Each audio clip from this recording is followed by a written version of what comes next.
Hey, Amie, Yeah, Juan. give me that beat. It's Baseball Shangri-La with Amie Cuevas and Juan Ramirez.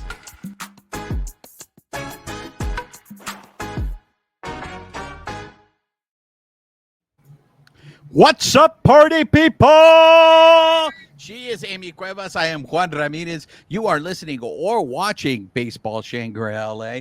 If you are listening on the audio portion of the show, please make sure you're subscribed to the podcast. Rate us, write us a review, help spread the word. If you're watching us on YouTube, make sure you're subscribed to our YouTube channel. Hit that notification button, give us a thumbs up, leave us comments. We love engaging with you. And most importantly, make sure you're following us on social media, on X at BB Shangri-La, on Instagram, YouTube, and Twitch at Baseball Shangri-La. I might have been a little too loud there, huh, Amy? Because I felt kind of a little bit of a reverb there, or was it just me? I think it was just you. It was good on my side. All right, cool deal. Amy, how are you? How was your weekend? I'm good. It was so full of baseball. Oh my gosh, we have so much to talk about. I'm excited. Yes, so much to talk about.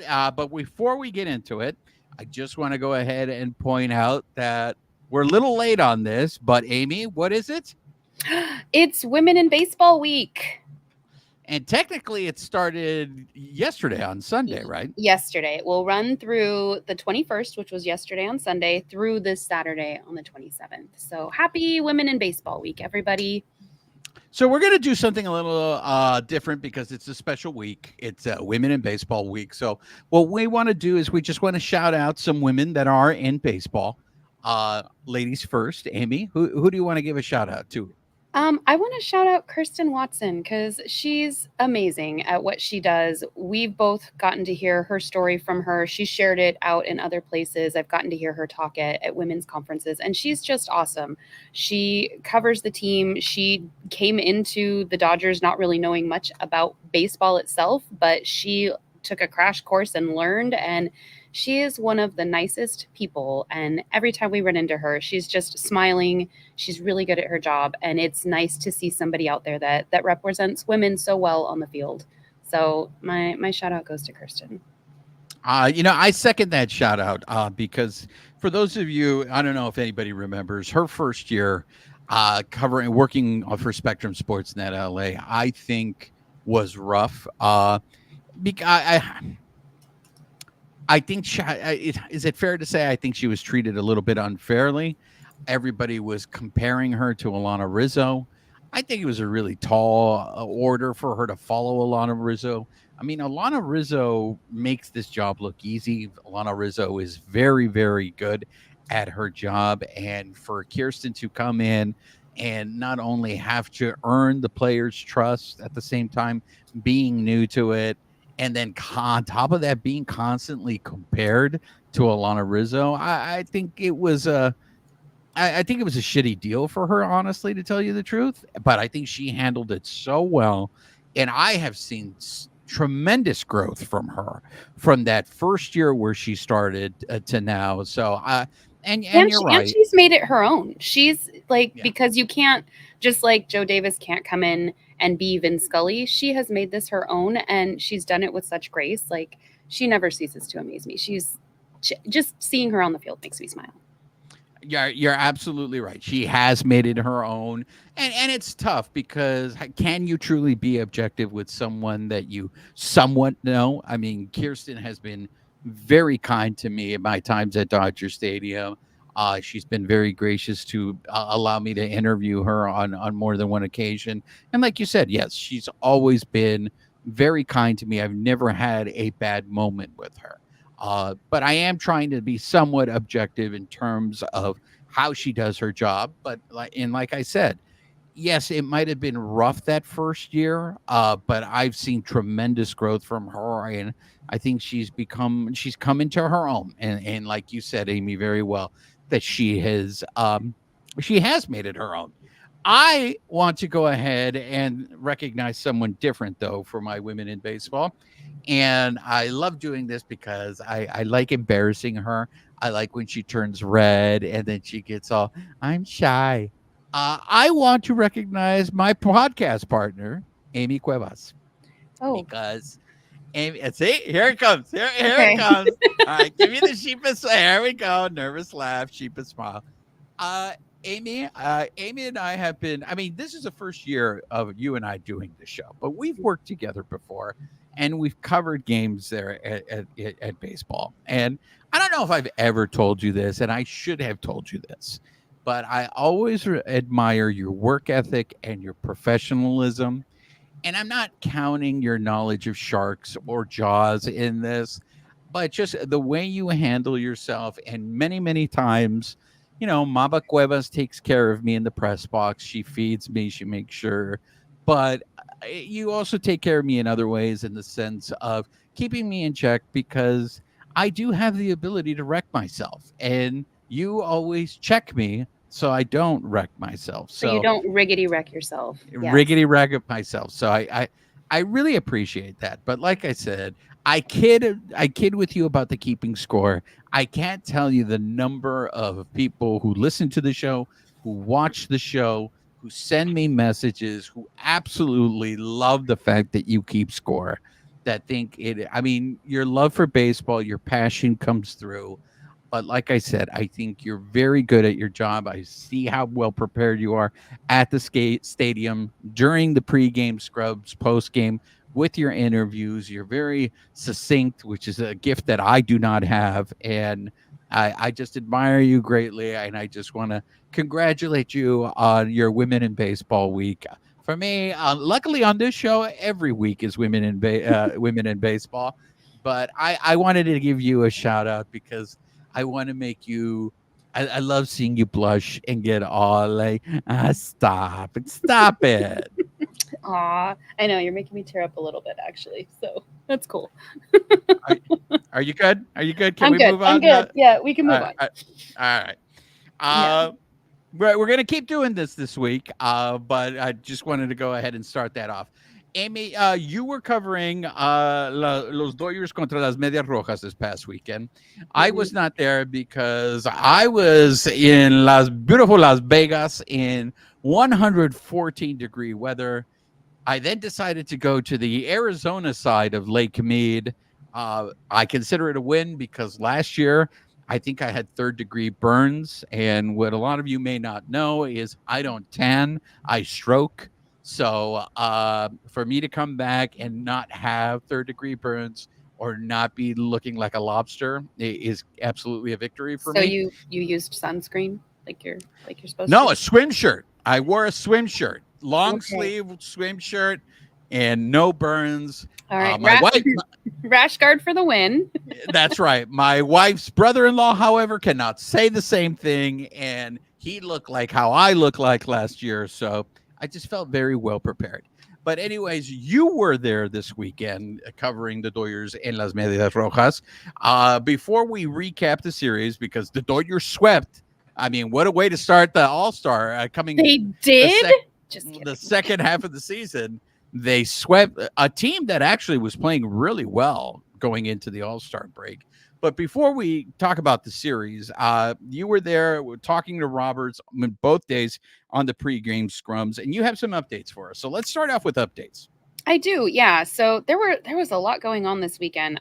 Dave Roberts acknowledged the Hall of Fame, which we'll get to in our next episode because he did get to play with Adrian Beltre, so got to talk about that and hear about that. So initially Saturday we were told that Clayton Kershaw would potentially be starting Wednesday. They were going to make that decision that day, and that Glasnow would be pitching Thursday.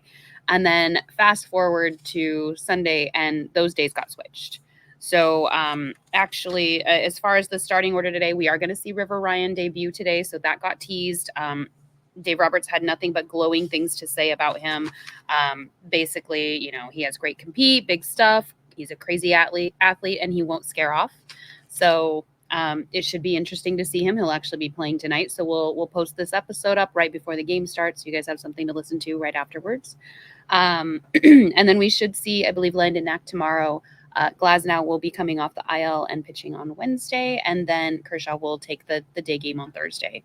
And I think the only other thing of note, like Brazier's ready to go out. Gratterall and Grove were both pitching, so they're going to be going out on their rehab assignments. And he's impressed so far with Bobby Miller. The life of his fastball is coming back. And then we did get to hear from Yoshinobu Yamamoto. He's on track. They don't really have a day for him to come back yet, but the goal is just to keep working on his distance, the range, his velo, and have him come back as soon as he possibly can. That's it? That's all you got? That's, in a nutshell, yeah. A lot of the other stuff we'll probably get to as we talk about the series, but yeah, the big updates were mostly questions around, who's doing what, who's coming back, who's going out, and I think we're going to get to some of those things as we continue as well. Very well. So quickly, just to add to what you were saying about Ryan Brazier, he was seen throwing off the mound at Dodger Stadium before today's game against the Gigantes. So let's get into the series, and I think we can work in some of your notes as we go through the series. But the Dodgers swept, and I think yesterday's game, Sunday's game, is one of those things that I think was a mixed bag, and I'll get into why I think it was a mixed bag. But I think the most exciting game was probably Saturday's game, and I know you were there for that game. But, That's funny because I thought Friday's game was pretty exciting just because of the pitching duel aspect where it was like, oh my God, who's going to score? There's already one home run from the Red Sox. Like, what are we going to do? And then it happened. Well, yeah. The Dodgers were shut out for 7 innings. So I think it was one of those things where it was like, here we go again. This is how we're going to start things off. Like, the offense has completely disappeared. But look, in the end, they won all 3 games, and they came back in 2 of those games, and then they went home run happy in Sunday's game. What did you see? And we're gonna get to it too. There were 2 intentional walks that were pretty pivotal points in 2 of those games, and luckily they turned out in the Dodgers' favor. But it just the strategy, the way that these 2 managers were working as they were going through the game was. It definitely heightened the experience. I think it made it a lot more exciting, but go ahead. You were no, go into it. What are those walks? What were those intentional walks that you were talking about? So when we do get to the bottom of the 8th and the Dodgers are still trailing by 1, there's only been 1 hit, 1 home run from the Red Sox. That's the only point on the board. And then let's see here. So who came in? Oh, Vargas came in and walked. Shohei got a ground rule double, and then they walked intentionally Will Smith to get to Freddie Freeman, and Freddie Freeman comes up to the plate and just crushes one out of the stadium, hits a grand slam. We are now 4-1. We go on to win the game. And then I don't know if anybody saw on social media, but there's video of Gavin Lux walking up, to the side of Freddie Freeman, just saying, "You're a bad man," and just like very Gavin Lux-like. What was the second walk? I'm curious. I think I have a feeling, but I want to see. What was the second intentional walk that you were thinking about? That was the walk-off in the 11th inning on Saturday's game. So they intentionally walked Shohei to get to Will Smith, and then Will Smith hit that single that essentially won the game. Yeah, that's the both walk of those didn't turn out quite how the Red Sox thought they would. Yeah, that Saturday game was back and forth, so that was a very exciting game. Look, for me, the reason why I thought Sunday's game was a mixed bag was they were, what was it, 5 home runs, or did they end up hitting 6? I saw 6 somewhere, but I was counting on my sheet and I only had 5, so we might have to double check that. The Dodgers ended up scoring 9 runs in that there game. were 6. There were 6. There were 6 home runs. Mm-hmm. The Dodgers scored 9 runs in that game, and that's, to me, is, as I was watching the game with my dad, and then it's just like, man, everybody hits when they're pouring it on, and then they just disappear, and that is this team's reliance on the home run. We've all know the numbers. We all see when they hit more than 1 home run a game, they are very successful. But we've also heard that hitting is contagious too. So like if somebody can start on a tear, we tend to see that though, where like somebody starts it and it's like, all right, somebody else is going to pick it up and run with that torch and keep passing it off. And I think that's what happened Sunday. Yeah, look, the Dodgers extended their lead to 8 games over now the Serpientes and the Show Pods. So again, we're getting close to August now. We're getting closer and closer to the end of the season. And look, these other teams in the National League West, to me, they've had their opportunity to catch the Dodgers. The Dodgers were playing 500 ball, up until this point for a good chunk of the season, and these other teams have failed to capitalize on it and make their move. That's not to say they still can't. I was going to say, whoa there, sir. There's still a lot of baseball left to be played. But look, like I said, Las Medias Rojas were coming in hot. And for the Dodgers to do that with Gavin Stone, Robleski, and let's go ahead and talk about the news of the day, Amie, because I want to hear what your initial reaction was. As of early Monday morning, we find out that the Dodgers have designated James Paxton for assignment. And are we done with the games? Are we moving on? Yeah, I mean, you can mix them in if you want, because James Paxton pitched that Sunday game, and he pitched into the 6th inning. He had only given up 3 runs. And so I want to tie this together because I saw a lot of this.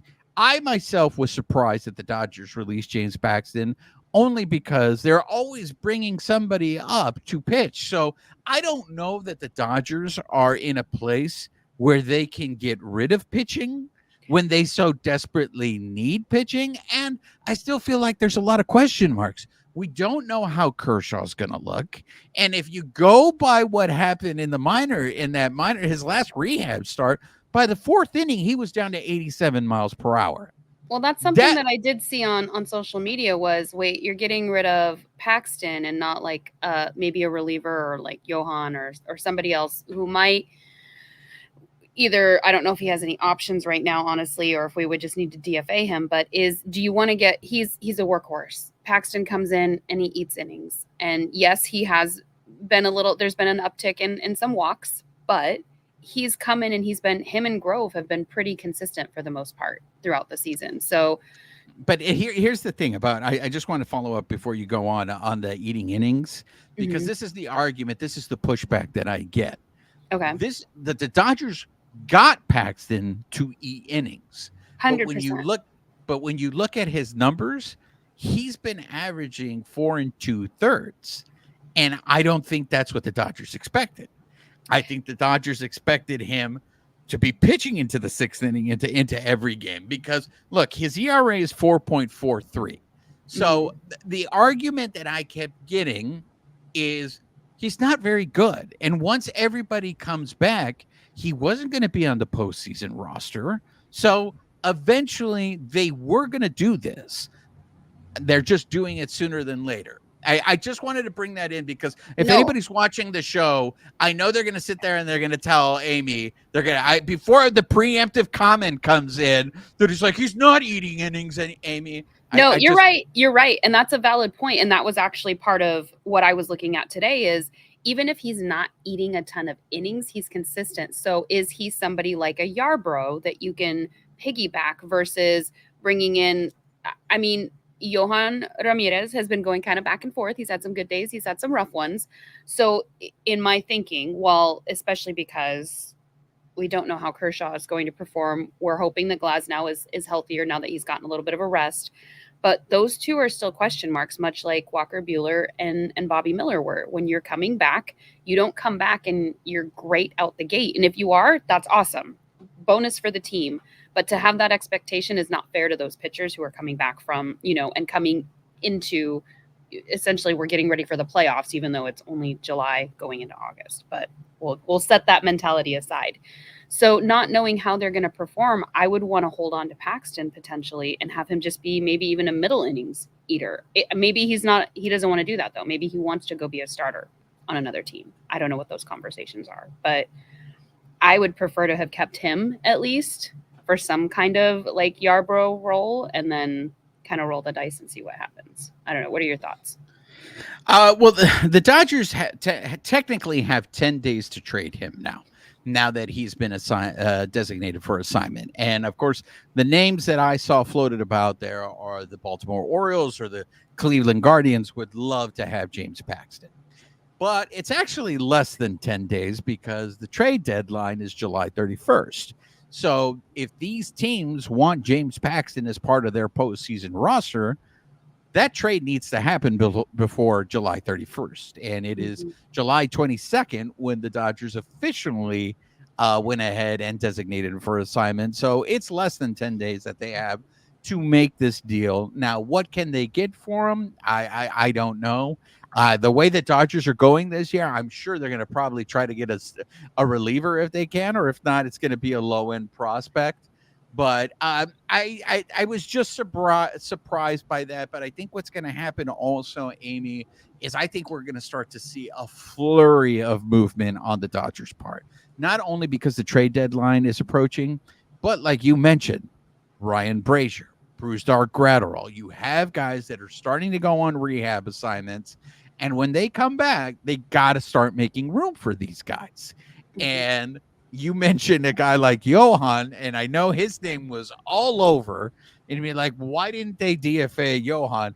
It's like, guys, it's coming. If it's he avoided it now, but down the line, it's going to be a numbers crunch. And Johan was a guy that was just picked up for them to try to survive while these other guys get healthy. Which is the So cutthroat side of baseball that like breaks my heart because these are such great guys. Like these guys are awesome, and you can't keep everybody on your team. Like it's just it's heartbreaking. I love that I love that you brought that up, Amie, because it is the business side of baseball. Because when I first heard the news, first of all, I was surprised that they were getting rid of a pitcher because I was like, oh man, they need pitching. I mean, I Hmm. don't want to see more bullpen games. But the second thought I had was James Paxton is a veteran. James Paxton is a guy who actually, with his last start against the Red Sox, he just hit an incentive bonus on. I mean, this is a guy who did not miss a start this year. Hmm. Every year it was his turn to be on the mound. He was on there, and I think he's on the verge of getting another incentive. Now, I don't know how that works if he gets traded to another team. I'm pretty sure the contract will still remain. So if he has an innings, I believe the next incentive in his contract is innings. So I just thought to myself, I was like, I wonder the move to DFA him, how that sits with veterans in that clubhouse. Veterans who, let's say, have been underperforming, veterans who will sit there and be like, are these guys just going to get rid of me now? It's going to get to that time of year. Because I feel like the Dodgers have always had a reputation of taking care of their players. But like you said, this is business. They're going Michael Corleone now, right? They're going full Michael. Why are you rolling your eyes? Why are you Well, rolling because your that makes eyes? me sad because he was all business, and we saw how that shook out. It's nothing personal. This is strictly business. Did you see my nice can cooler on my coconut water? That's right. The baseball. Look at her being a Barker's beauty here and showcasing the koozie. And here's the other thing that I have to stress, Amie, is obviously the Dodgers know something that we don't know. They have their reasons for making this move. And I don't know if it's just because it is a numbers crunch, they know that someone's coming, or if this is going to be part of a trade that's coming. So they have to make room. And like I said, I don't think that Paxton's if Paxton was starting in the postseason for the Dodgers, then something has horribly gone wrong for them. So Well, and there are going to be and detractors no matter what the Dodgers do. There's going to be people who are just hypercritical of every decision that they make, but at the same time, this is still the team that cleared payroll so that they could get you know Shohei Otani, Yoshinobu Yamamoto, excuse me, Yoshinobu Yamamoto, Teoscar Hernandez. Like they make some moves. They may not make all the moves that everybody would like, but they work with the data, they work with the payroll, and they make it happen. so while I'm confused and I will say I don't understand the move now, I fully say that knowing they know something that I don't know. So I'm going to wait and see what Paxton turns into, what they go ahead and do between now and the trade deadline. So, I mean, we shall see. Another person that I want to recognize and throw flowers to is Amy. You want to tell everybody who is the National League Player of the Week? Oh, that would be Gavin Lux. So he had himself a good couple games over this Red Sox series. A pair of home runs, a pair of doubles, single. He was on fire. And going into the All-Star break, he was starting to show signs, right? And so the thing is Amy, you help me decide here. Who do you think got more strays in the first half of the season? Was it Chris Taylor or Gavin Lux? I think probably more vocally was Gavin Lux. I think it was more on the hush side that people were maybe frustrated for Chris Taylor, which just makes me laugh because I'm sure he was frustrated just as much, if not more than, everybody who's upset that he's not hitting. So I can't wait if Lux continues this and really does go on a tear in the second half of the season. Look, I'm not going to sit here and say, "Hey guys, I saw this coming," because I didn't see this coming. But what I will say this is, I kept reminding everyone, this is a guy who missed a whole year due to a major injury. And I can only take it from former major leaguers who have always said, and I go to Adrian Gonzalez, El Titan, who had a shoulder issue. And he said he didn't feel like himself until a year after he had that procedure. So I think it's natural to assume that it was going to take Lux a little bit longer to get, back to a major league level. But at the same time, I'm keeping receipts because I saw a lot of the hatred directed at Gavin Lux. And let me tell you, if I see those people, who are you fighting with right now? I'm not fighting with anybody. I'm just letting everybody know that if Okay. all of a sudden I start seeing people who are like, "Oh man, Lux is the greatest. I knew it. I knew it." I may have to start calling people out and being like, "You are a liar, sir, because you totally slandered the man's name." And I go back to something that you said, because you're the smartest person I know, and that is, are you a fan of baseball or do you just like winning? Because if those are two different things. Those are two different things. So all of a sudden, Gavin Lux is the National League Player of the Week and showing signs, and now everybody's putting back their Gavin Lux jersey, and it's like, take it easy, take it easy. Well, much like we've helped to curate your social media timeline, I wouldn't even worry about receipts or whatever. People are going to be unhappy if they want to be unhappy. You don't have to call them out. I just saved you a bunch of time in the future.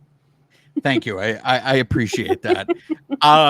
Since we're giving out flowers, there is another person that I want to give flowers to, and you were at the game, Amy. So I want your reaction. When I was watching the game and Ohtani hit that ball that looked like it was going out of Dodger Stadium, and this is this is right center, ladies and gentlemen. This is one of the deepest parts of the ballpark. And for this guy to I was like, when I saw where the ball was heading and the camera kept moving, once it went past the halfway mark of the pavilion, I was like, OMG. What did it sound like in the stadium when he hit that? What was your reaction? It was chaos. There were people even scurrying around inside the press box, like, where did he hit it? Where did it go? How far did he hit it? And, I'm looking up stuff on game day, and Steven is checking, where it is on the feed. And, ultimately you end up seeing somebody post like it went through the DISO. I think it was the sign between that and the roof, and, kind of made its way out into the center field plaza. So, it's always exciting. Like Dave Roberts said, I think 2 weeks ago in one of the scrums, like it's hard to keep track because Shohei is always breaking some kind of record. He's always doing something amazing. That's just kind of the player that he is. Yeah. A few years ago, I was there when Fernando Tatis Jr. hit one out of Dodger Stadium. And we were sitting there. I was sitting there with the family. And when he hit it, I was like, oh, my goodness. I was in the pavilion. He hit it over us. We were in that area and we watched it go. And that's when I sat there. I looked at my nephew and I said, did that go out of the stadium? Did he hit it out of the stadium? So, there's very few people. There's the legend of Willie Stargell, a former Pirata de Pittsburgh, who has hit it out of Dodger Stadium, not once, but a couple of times. I remember watching on TV when Giancarlo Stanton of the Marlins of Miami hit one out. Of course, there's when Piazza hit one out of Dodger Stadium, but it is fascinating because there's the McCovey Cove splash shots in San Francisco, and then in Wrigley Field when they hit it out on the street. But at Dodger Stadium, it is a rarity when you can say they hit it out of the stadium. There's not that many stadiums that you can say, oh my goodness, they hit it out of the stadium. So when Ohtani hit that, I think it's a matter of time, Amie, because the few times this year that I've been in the press box, the ball just sounds so different coming off of his bat. I think it's a matter of time before he does hit one out of Dodger Stadium. Oh, for sure, for sure. And actually, speaking of home runs, that my Flores, of course, are going to go to Kike Hernandez, but in kind of a different way. So in that Saturday game where we went 11 innings, Kenley Jansen came in to pitch, I believe, in the 9th, and Kike Hernandez hit a home run, tied the game. That's how we ended up in extra innings. But Kenley Jansen hadn't given up a home run all year long. So that was his first one. And then I believe it was Jay who hit the second one off of him yesterday. So in the span of 2 games coming to Dodger Stadium, he has a record of not giving up any home runs, and Kenley Jansen has just given up 2. So, kudos to Jay for just coming back and crushing one out. But also for Kike, he did something where they posted up, I think it was Opta stats, that Kike hit the game-tying home run in the 9th inning, another game-tying hit in the 10th, and then he also scored the game-winning run in the 11th. And no one in MLB history has accomplished all 3 feats in the 9th inning or later in the same game. So my Flores go to him because I love a good stat. And, Kike is one of my favorite players. You are the presidente of the Kike Hernandez fan club. I think he's a great player. I know his batting average is not where he would like it to be, but I think he is a great player. So, I want to talk about 2 players that you just mentioned right now, but I want to start off with Kenley Jansen first. And I do have something else to add to that whole sequence when we're done. Okay. So Kenley Jansen last week on Foul Territory, or not last week, it was the week before, had said that he wanted to retire as a Dodger. And of course, there were all these so-called rumors. Would the Dodgers trade for Kenley Jansen? Seeing what you saw this week, and I do just want to remember the human side of this. Okay, Kenley had 2 bad games against the Dodgers, and I saw a lot of the comments. A lot of people saw the reminders of, this is the Kenley Jansen experience. This is what it was like when he was coming in to close games. But he really wanted, it turns out, and I don't know if you saw this, Amie, but it turns out he really wanted to pitch in that Sunday game because Las Medias Rojas went to go to Colorado now. And he wasn't going to pitch in Colorado. He's not going to Colorado. And it's a reminder of what this dude has gone through. And this is a guy who has over 400 saves. This is a guy, now I don't agree with it, but I know some people will make the case that he might make the Hall of Fame. His numbers, in terms of the number of saves that he has, is comparable to Craig Kimbrell. So that's the person you want to keep your eye on. If Craig Kimbrell gets into the Hall of Fame, Kenley Jansen might end up getting into the Hall of Fame. But Kenley Jansen isn't going to Colorado. And I don't know. I know there was an issue with his heart there. I believe that's where it started initially. Yeah. But I was not aware that 3 different years, they had to restart his heart when he was in Denver. I didn't know it was that many times, but I knew that at least one of those cases was severe. And so, yeah, when I saw it on social media, I was like, oh yeah, it totally makes sense. And then much like you, it was like, oh wow, 3 times. I mean, I knew of at least one, but wow, that's a lot more than I thought. Yeah, once for me was enough to be like, bro, don't go. It's not worth it. I will never pitch in Colorado again. Yeah, I was like, it is not worth it. But this past weekend, him though, for not going this time. Yeah. One of the Medias Rojas beat writers was the one who put out that information that in 3 different occasions, 3 different years, they had to restart his heart. And again, I know people will say, well, that's 2 different things, Juan. This is a game based on performance. He still needs to perform. the 2 times there. And the thing is, I believe that was his first blown save of the year when Geek took him deep. I think, and yeah, I think so. I believe it was. So I don't know if it was, pitching at Dodger Stadium. I don't know if the emotions of it got. I don't know if he was trying too hard, but I mean, he put that pitch right over the middle, and Geek just slammed it.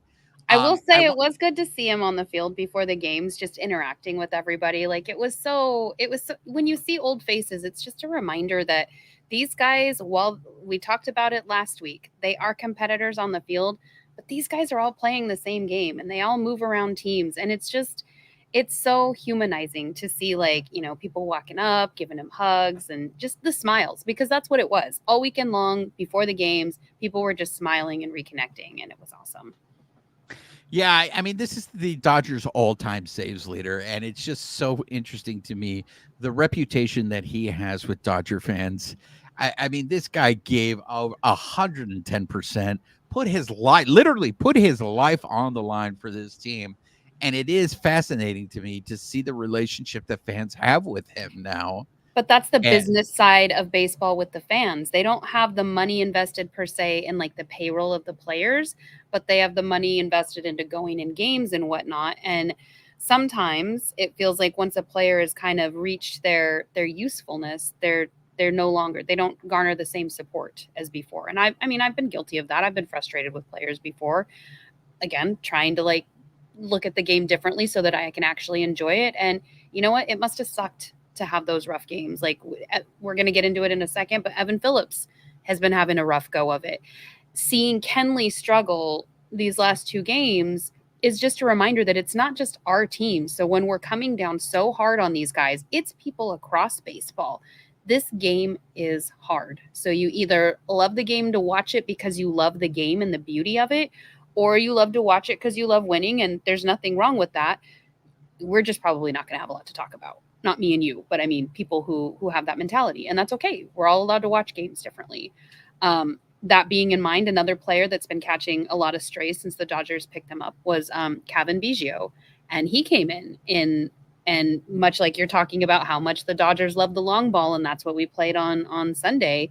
He came in and he made that sacrifice bunt up the first base line, and that brought Kike over. I think it was to third base. Like, he came in, pinch hit, and did his job. So for all the frustration people have with him up to this point, he came in and he performed. So I have a mini bouquet of flores for him. yeah, that was small ball, and the first one went off of his fingers, but look, he did it. This may be one of the last few at bats that he has in a Dodgers uniform as the trade deadline approaches, because I do not see Biggio on the Dodgers team past the trade deadline. If Biggio is still on this team past the trade deadline, then some deals the Dodgers were not able to make deals. Well, and deals are they go 2 ways. So you've got to have a partner on the other side. So for everybody getting ready to be frustrated or whatever, just remember it takes 2 teams to make a deal.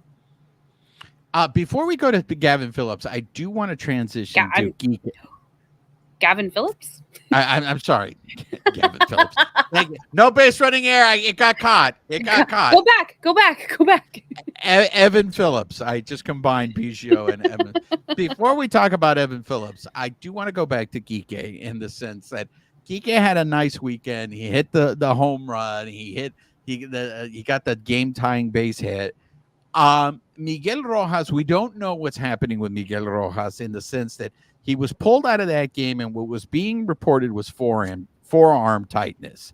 After the game, Dave Roberts, I think, was playing it down, but we all know what happens with injury conversations. So I know you are so invested in this.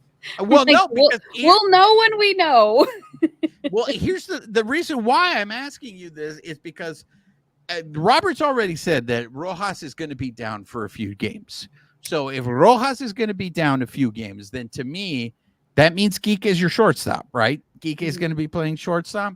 So the fact that he had the home run, he had the hit, hopefully that gets him started, because he's been struggling this year. And if he can get a hot, because I think he's going to get more playing time, because I don't know who else. I mean, who else would you put at shortstop to spell Rojas because we don't know how many games Rojas is going to be out. I would pick Kike over Taylor. I would put Taylor at third if that's what we're going to be. If we have to slot somebody in. Rojas did say that he was working out over the All-Star break with a heavier bat, like one of the workout bats. And so he was swinging with one arm, and then that might have potentially been the source of the forearm soreness. So they're hoping that whatever he was doing, just practicing, either I saw something like a one-arm swing or something like that. They're hoping that once he gives it a little bit of rest, it should be good. Yeah, I know whenever you hear forearm tightness, it makes everyone super nervous. And with the fact that Mookie's probably still, did they give any updates on Mookie, or is he still a month away?